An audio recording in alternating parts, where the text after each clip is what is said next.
Faltan 5 minutos para el mediodía. Vamos rápidamente con nuestro móvil. Adelante, Florencia.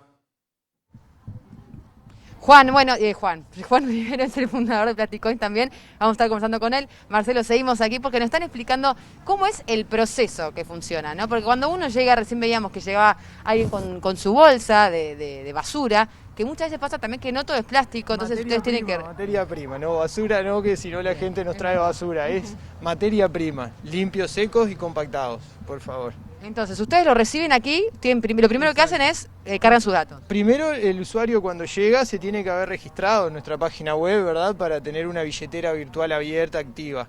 Al momento que llega se tiene que registrar antes de venir. Antes de venir, hoy lo estamos registrando porque es nuestra primera llegada acá a Punta del Este, gente que no estaba registrada, pero la idea es que ya venga registrado. Se identifica en el mostrador, ahí tiene que decir, bueno, su usuario, que es un mail, su celular, cualquiera de los datos con los que se registró, y se le pesan los residuos plásticos que deben estar limpios y secos, y se le acreditan en su cuenta virtual los Plasticoins correspondientes. 1 kilo de plástico son 100 Plasticoins, y así sucesivamente. Con ellos ya tenemos empresas de Punta del Este adheridas, hay de Maldonado, hay varias. Con esos Plasticoins pueden tener beneficios y descuentos en las empresas adheridas. Acá tienen el equipo de voluntarios también trabajando, que lo que hacen es ayudan a separar todos los plásticos, ver que estén todos limpios, secos, en condiciones, y después lo que hacen es pesarlos en esas balanzas colgantes que tienen ahí, no sé si llegan a observarlas. No sé si ahí se alcanza a ver, esas balanzas lo que hacen es, pesamos el material según las condiciones de aceptación, ¿verdad? Y después se va copiando. Hoy estamos haciendo una preclasificación, separando PET por un lado y otro tipo de materiales por otro. La idea es empezar a hacer clasificaciones ya desde acá, ¿verdad? O sea, para agregarle valor a la cadena de reciclaje, justamente. ¿Cómo se separa el plástico dentro del plástico? Esto que vos recién explicabas, para que la gente entienda. Exacto. Hay tipos de materiales, hay tipos de plásticos y según el tipo de composición del material es la cadena de reciclaje a la que se lleva. El PET es el principal, es el que está más presente en los envases domiciliarios, que es el que está en las botellas, bandejas y ese tipo de cosas. Ese plástico es muy reciclable, tenemos industria nacional de reciclaje y es relativamente fácil hacerlo llegar a una cadena si está en condiciones, ¿verdad? Que esté limpio, que esté separado. Después tenemos el 2, que es envases de hipoclorito, shampoo, ese tipo de materiales, que es ese plástico un poquito más duro. Ese también tiene cadenas de reciclaje en Uruguay, no de escala industrial como el PET, pero hay soluciones también para encaminarlo. Y después el otro que se recicla de manera local, de manera bastante fácil, es el nylon, por separado. El plástico debe estar separado por su tipo de material. Ahí se introducen a cadenas de reciclaje. ¿El nylon también se recicla acá en Uruguay? Sí se recicla, tampoco son soluciones a gran escala, tampoco hay una demanda, no hay un suministro tampoco de grandes escalas, eso es lo que queremos un poco potenciar. Y bueno, y después hay otros tipos de materiales como el 5, que es el PP, o el 6 o el 7, son plásticos que normalmente se valorizan en el extranjero, se venden a Brasil, que bueno, eso está un poco parado ahora. Pero nuestra idea como proyecto es generar los volúmenes que argumenten un reciclaje local y no generar las emisiones de CO2 y todo lo que lleva adherido a mover plástico entre países, ¿verdad? ¿Y cómo se trabaja con los plásticos de un solo uso, que son un gran problema para el medio ambiente? Sí, son un gran problema para el medio ambiente, los plásticos de un solo uso. Nosotros, primero que nada, promovemos el no uso de esos plásticos, o sea, los que son extremadamente necesarios, reciclémoslo, pero los de un solo uso mejor no. Las bandejas tienen soluciones, el tema es que, como todo, soluciones de escala industrial hay en otros países, no acá. Si tenemos un suministro constante, hay viabilidad de desarrollo de soluciones locales, pero es una rueda que tenemos que poner a andar de a poco. Tienen las bandejas, por ejemplo, de EPS, hay soluciones, no acá en Uruguay. También mover eso que es poco peso, mucho volumen, tampoco es rentable, entonces termina quedando. Lo ideal es no usarlas. Si las usamos, bueno, desarrollemos una industria de reciclaje local para eso, una vez que tenemos el material identificado. ¿Cómo se trabaja con el Tergopor? El Tergopor también es el EPS, en realidad es esa bandeja blanca sobre todo. Hay proyectos que hacen tejas, hay proyectos que hacen marcos de ventanas, distintos tipos de cosas. El tema del Tergopor, ya te digo, generar grandes volúmenes y que argumenten un proceso local. La idea es no usarlo en realidad. Pero también lo pueden traer a reciclar, es parte de los plásticos. Lo recibimos todo, ya te digo, o sea, preferimos, en lo peor de los casos va a terminar en un vertedero, entonces si pasa por nuestras manos le garantizamos que Antes de llegar a un vertedero vamos a intentar golpear todas las maneras posibles de que eso vaya a una industria de reciclaje y en el peor de los casos será copiado de manera responsable, porque si no hay una solución hoy no significa que no exista. Entonces puede quedar acopiado para en un futuro ser materia prima. O sea, nada de lo que recibamos va a terminar de manera irresponsable en un vertedero, que es lo que queremos, ¿viste? Bueno, muchas gracias por tu tiempo. Gracias a ti, que tengas buen día. Gracias. Bueno, ahí vamos. Bueno, seguimos recordando, entonces hasta las 16 aquí en Espacio Gorlero los chicos de Plastic Coin están recibiendo en esta campaña junta al municipio de Punta del Este todos los plásticos que tengan en sus casas para poder reciclar. Muy bien, muchas gracias Florencia por este nuevo aporte. Estaremos con ustedes más adelante para que redondeen el trabajo de este día. Ahora, como les comentábamos, fue diputado y fue senador. Hoy es ministro. Estamos hablando del señor Pablo Mieres, que está al frente de la cartera de Trabajo y Seguridad Social. Ministro, bienvenido. Un gusto que esté aquí otra vez. Muchas gracias por la invitación. Encantado de estar por acá. Gracias, muy amable. Bueno, antes de hablar de otros temas, que tenemos varios por supuesto, hacer un repaso de lo que fue este primer paro general nacional que el PIT-CNT convocó. Bueno, como decíamos hoy más temprano, por trabajo, salud, educación, vivienda digna, renta básica, salario, canasta de servicios, por memoria, verdad y justicia y por recursos para la ley integral de violencia basada en género. ¿Cómo lo toma el Ministerio de Trabajo? Más allá del discurso o de la reflexión de decir están en todo su derecho, forma parte de las reglas del juego, pero ¿qué le parece en este momento el don de la oportunidad? A ver, lo primero es que efectivamente están en todo su derecho, es parte de las reglas del juego y con mucha naturalidad, porque desde que yo tengo memoria, en cada discusión presupuestal ha habido por lo menos un paro general. O sea que es parte del paisaje, digamos. Y el paro en sí ha sido normal, con un nivel de afectación de actividades muy parecido a otros paros, incluso en algunos aspectos menos. Yo tuve la sensación ayer de que el transporte en Montevideo no tuvo la misma afectación que otras veces. En fin, parece que es parte de una situación. Por supuesto, yo no comparto ninguna de las reivindicaciones que plantea el PIT-CNT, pero al mismo tiempo mantenemos un diálogo muy fluido, muy cordial. El propio martes tuvimos reunión del diálogo social por el empleo con las cámaras empresariales y con el propio PIT-CNT en los mejores términos. O sea que, nada, esto sigue para adelante. Usted dice, no comparto los reclamos del PIT-CNT ni por la ley de urgente consideración ni tampoco por el presupuesto. El gobierno ha tomado medidas para atravesar una situación de empleo complicada. Nos gustaría hacer más cosas, pero hay límites dados por los recursos disponibles, dijo el ministro de Trabajo. Mientras que el presidente de la República dijo, es un paro político. Si es un paro político y no tiene reclamos concretos, no se entiende. Cuando tú leíste toda la plataforma, es el mundo y sus alrededores, ¿no? Sí. No falta nada ahí. Todo. Claro, entonces ahí deja de ser un paro por una reivindicación concreta, específica, y se transforma en una cosa, en una plataforma prácticamente pues de gobierno. Son todas cosas concretas, trabajo, salud, sí, son variopintos todos los temas, pero sí, son cosas concretas. Pero es tradicional en el movimiento sindical. El movimiento sindical en Uruguay ha tenido siempre una pretensión de ir más allá de las reivindicaciones estrictamente laborales y reivindicar una plataforma prácticamente de gobierno, ¿no es cierto?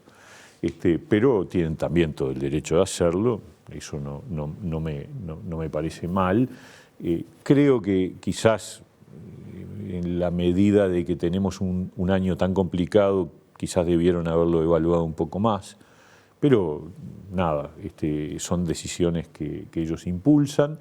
Yo creo que la ley de urgencia es una ley muy buena, que genera un conjunto de decisiones que ayudan al desarrollo del país, y el proyecto de presupuesto está en línea con lo que dijimos en la campaña electoral todos los partidos que integramos la coalición.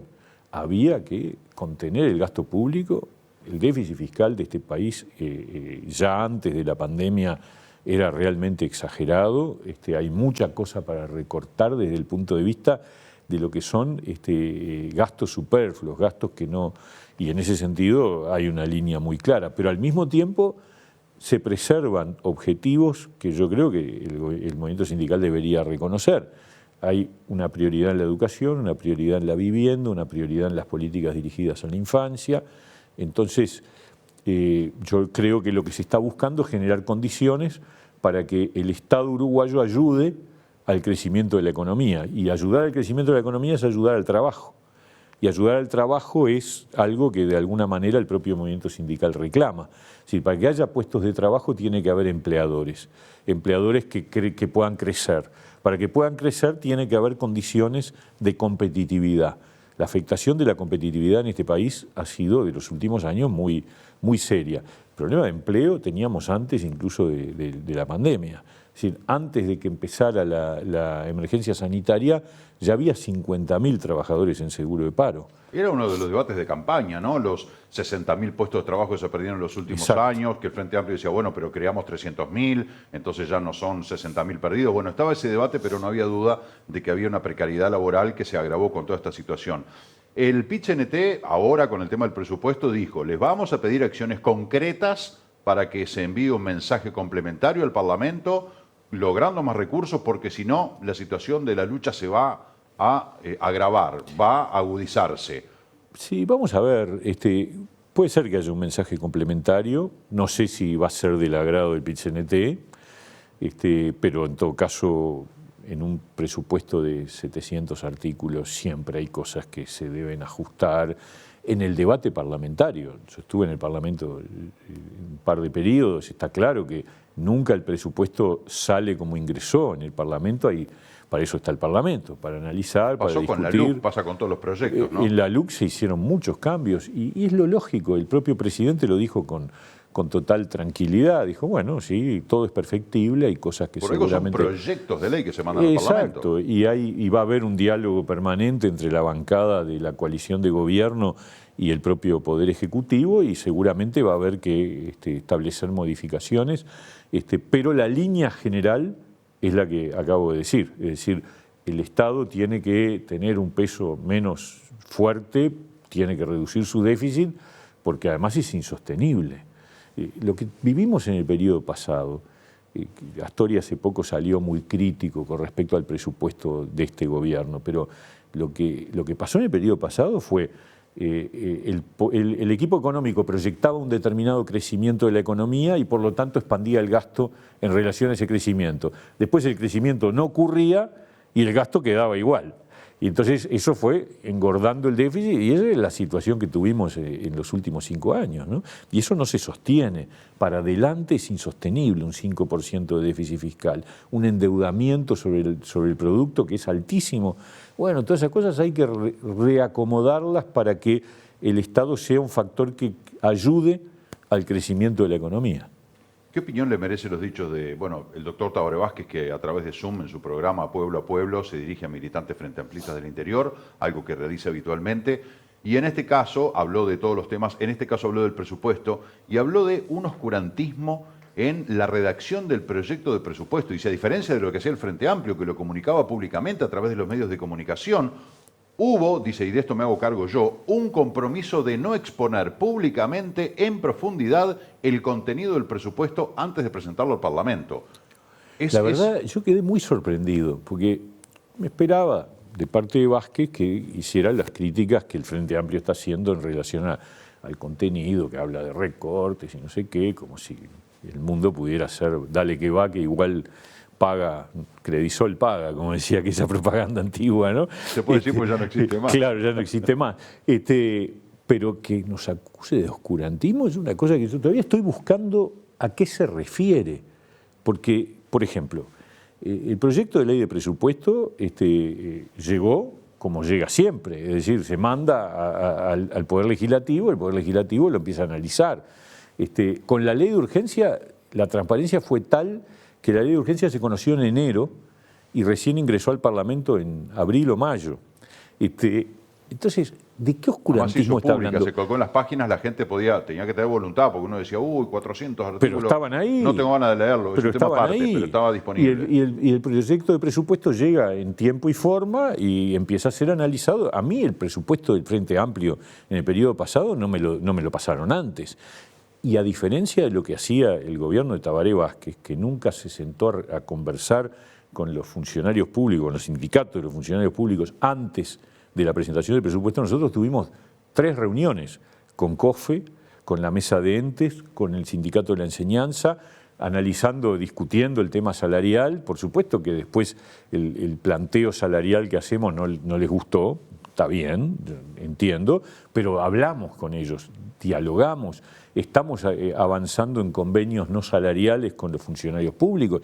Entonces, ¿qué oscurantismo? Oscurantismo es lo que hizo la ingeniera Cose en Antel, que se sentó en Antel y declaró todas las resoluciones del directorio de Antel reservadas y ocultas cuando se trataba de fondos públicos. Oscurantismo no haber mandado a la justicia el expediente en tiempo y forma de los tribunales de honor. Eso sí es oscurantismo. Referencia a eso. Y también al famoso tema de UPM, ¿no? Que se declararon secretas las negociaciones. Pero por favor, que... Y cuando se supo... El Parlamento estuvo 6 meses esperando la respuesta a una convocatoria al Consejo, a varios ministros, para que explicaran el acuerdo con UPM. Lo pidió, me acuerdo, la calle Pou era senador en ese momento, la pidió en mayo y vinieron en noviembre. Y en el medio cerraron el acuerdo sin que nadie se enterara. Eso es oscurantismo, que tenía que ver con nada más ni nada menos que con acuerdos de miles de millones de dólares. Entonces, no sé, la verdad, yo creo que está muy perdido, está muy mal asesorado Vázquez, está saliendo mal, está saliendo enojado. La gente necesita también, a ver, acá los uruguayos votaron el año pasado un cambio de gobierno. Y parece que en el Frente Amplio hay un problema de digestión. No logran digerir que, bueno, que tocó un cambio de gobierno, es parte de la democracia, es la alternancia, y entonces reaccionan enojados, reaccionan buscando en cualquier punto la posibilidad de demostrar el mal. No es así, me parece que no debe ser así. Y creo que el PIT-CNT en esto es un poquito distinto, ha tenido otra actitud, por lo menos hasta ahora. Vamos a ver cómo sigue. Uno de los reclamos que lo mencionó el doctor Vázquez, también lo dijo Javier Miranda, el presidente del Frente Amplio, de que el Frente Amplio tendió una mano de diálogo y el gobierno los ha ignorado. Es más, Tabaré Vázquez habló de que le llama la atención el mutismo, la soberbia del gobierno, que permanece callado y no ha aceptado el planteo del Frente Amplio de un gran diálogo nacional. Pero es que no ha habido un planteo de diálogo, al contrario. De entrada dijeron, tiene que haber una renta básica de emergencia. Lo sigue manteniendo, ayer lo dijo Marcelo Abdala, ¿no? Diciendo, ¿por qué se mantienen porfiados en no otorgar una renta básica? Pero ¿y por qué vamos a hacer lo que...? Porque para el Frente Amplio está acostumbrado, quizás porque tuvo mayoría absoluta durante 15 años, a que se hace lo que ellos dicen. Y esto cambió. Hoy la mayoría es de otro tipo y por lo tanto ellos pueden sugerir, pueden plantear, pero no pueden pretender que dialogar signifique hacer lo que ellos quieren. Entonces, si es así, va a ser muy difícil dialogar. Pero nosotros hemos tendido la mano en el sentido, el mismo día que saltó la emergencia sanitaria, el presidente convocó a los partidos, el Frente Amplio incluido, y a informar, y hemos mantenido una actitud de diálogo que la vamos a seguir manteniendo. Estamos esperando por el Frente Amplio para conformar la comisión de expertos para reformar la seguridad social. Nos contestó el PIT-CNT, nos contestó la organización de jubilados, nos contestó las cámaras empresariales, todos los partidos de la coalición. El Frente Amplio todavía no nos dio los nombres. Y van pasando, y nosotros esperamos, porque queremos que estén. Ahí hay un gesto claro de búsqueda de diálogo, ¿no? Mucho se habló de que, bueno, en la enseñanza hay un debate muy importante sobre el tema de la gobernanza de la enseñanza, que ahora a partir de este gobierno señalan de que la gobernanza cambió, o sea, quitarle esa fuerza a los sindicatos que durante mucho tiempo tuvieron mucha fuerza y mucha incidencia, que le torcieron la mano al gobierno, que le ganaron las pulseadas, bueno, todas esas cosas que se han dicho. Y ahora con el PIT-CNT también. Recuerdo que la calle Pou, siendo senador y precandidato presidencial, en octubre del 18 dijo que de llegar a la presidencia no compartiría la autoridad con los sindicatos de trabajadores. Lo que Fernando Pereira dijo es una barbaridad, nunca hicimos tal pedido de que compartieran nada con nosotros. Pero en definitiva termina contestando, no le vamos a pedir el poder, tenemos el propio, dijo Fernando Pereira con el PIT-CNT. Da la sensación de que están en esa pulseada, no. Manda el gobierno, la decisión las toma el gobierno y el PIT-CNT dice no, porque nosotros te vamos a trancar lo que no nos guste. ¿Seguimos en esa? No, yo creo que no. A ver, hubo cambios en la gobernanza de la educación que fueron también anunciados previamente. En la campaña electoral, todos los partidos que integramos el gobierno dijimos que había que corregir el funcionamiento de la ANEP. Es que realmente es imposible conducir un organismo como la ANEP, que además del que depende buena parte de la educación nacional, con, creo que eran 17 personas en la conducción. los 5 del Codicen más 4 por 3, 12, 17 en los consejos. Entonces lo que se hizo fue aligerar los consejos. Hay consejos de enseñanza que se convierten en un director general, pero la participación de los representantes de los docentes está en el Codicen y se va a mantener en el Codicen, no se modificó eso. Lo que sí hubo es la reducción de los consejos desconcentrados a un director general, y eso está bien, y eso me parece que es razonable, que le da más agilidad, y además no es una propuesta solo de algún partido, es la propuesta de DUI 21, donde había técnicos de la enseñanza de todos los partidos. A nosotros nos fueron a ver durante la campaña electoral y nos plantearon desde DUI 21 la necesidad de cambiar la gobernanza en esta dirección, que fue lo que efectivamente se hizo. O sea que esto en EDUI 21 fue propuesto y es un ámbito pluripartidista donde hay gente de todos los partidos. Ministro, tenemos que cerrar la entrevista. Los números actualizados de los trabajadores en seguro de paro, ¿qué arroja? Sí. Bueno, que tenemos un proceso de reincorporación muy importante, que no está completo ni mucho menos, pero a ver, cuando nosotros, antes de que empezara la pandemia, había unos 50.000 trabajadores en seguro de paro, en febrero de este año, o sea, el final del gobierno del Frente Amplio, o sea que ya había un número importante. Cuando salta la pandemia hay una avalancha de seguro de paro, abril y mayo hubo casi 200.000 trabajadores en seguro de paro.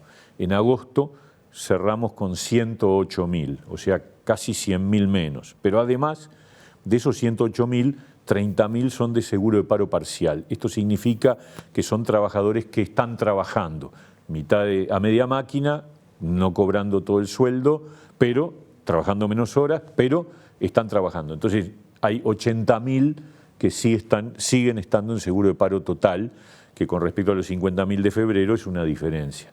Bueno, yo creo que el poder seguir avanzando en esto va a depender de algo que importa mucho a Maldonado, que es cómo viene la temporada turística. Si la temporada turística logramos activarla fuertemente, yo soy optimista en cuanto a que volvamos a bajar en septiembre, en octubre, en noviembre, esa cifra hasta llegar a niveles normales. Pero ese signo de interrogación lo tenemos todos, ¿no? Y hay una afirmación suya de que pasada esta situación comienza la recuperación salarial y el gobierno además se compromete a que va a ser una recuperación salarial total, completa. Sí, sí. Eso está dicho en el artículo 4 del presupuesto. El artículo 4 del presupuesto lo que dice es en enero del 21 se ajusta por correctivo de inflación pasada.